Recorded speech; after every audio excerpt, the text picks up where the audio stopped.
প্রতিটি বিষয় যদি মন দিয়ে শেখো আর তা পালন করো, তাহলে এই প্রাসাদ হবে তোমাদের জান্নাত। আর তার বিপরীত হলেই জাহান্নামের থেকেও খারাপ হবে। এটা যেন মনে থাকে। চলো, এক লাইনে দাঁড়াও। সাব্বাস। মাথা নিচু। মাথা নিচু।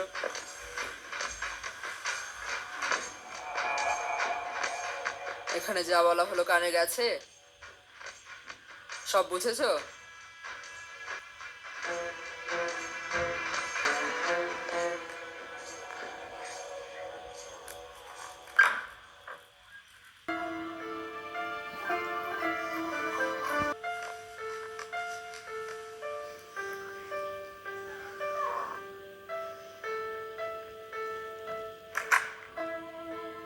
জাহাপানা,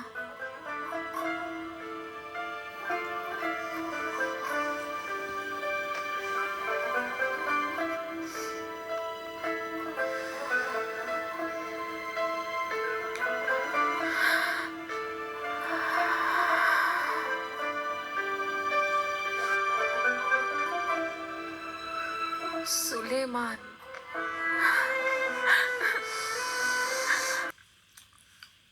আমার অনুপস্থিতিতে ভালোই ভাষা শিখেছো। বেশ বেশ। আমার চিঠি পছন্দ হয়েছে? তুমি নিজে লিখেছো এই চিঠিটা? সত্যি করে বলো, তোমার লেখা এত সুন্দর হয়ে গেছে? শব্দ আমার, কিন্তু লেখা নিগার কালফার। আমি কিন্তু অনেক খাটছি এখন, বুঝেছেন? দিন, কাগজ দিন, এখনই লিখছি। দিন।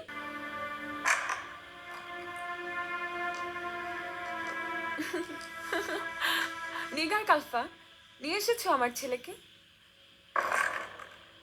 দাও আমার ছেলেকে।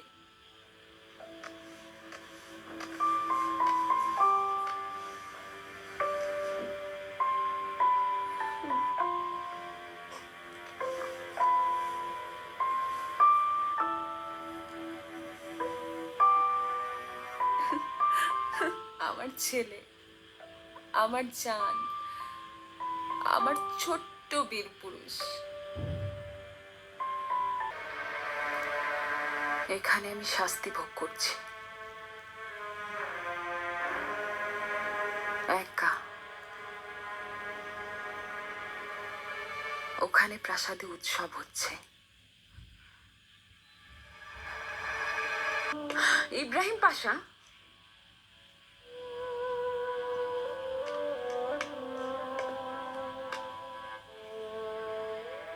খুব সুন্দর আপনার প্রাসাদ। আজকে গিয়েছিলাম। আশা করি আপনারা খুব সুখে থাকবেন। ধন্যবাদ। আর আমিও সুখে থাকবো আশা করি এই প্রাসাদে।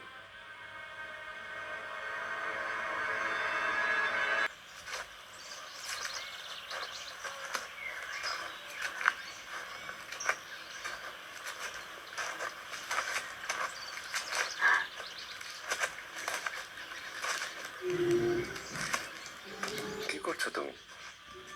আমি ছোটবেলা থেকেই এরকম করতাম। আমার মা বলতেন, খালি পায়ে হাঁটবে, তাহলে তোমার মনের সব দুশ্চিন্তা মাটিতে মিশে যাবে, মাটি সব শুষে নেবে, তুমি শান্তি পাবে, সুখী হবে। একদম ঠিক বলতেন তোমার মা। মাটিতে আপন। কিন্তু তাই বলে এরকম খালি পায়ে দৌড়াদৌড়ি করা একদম ঠিক না।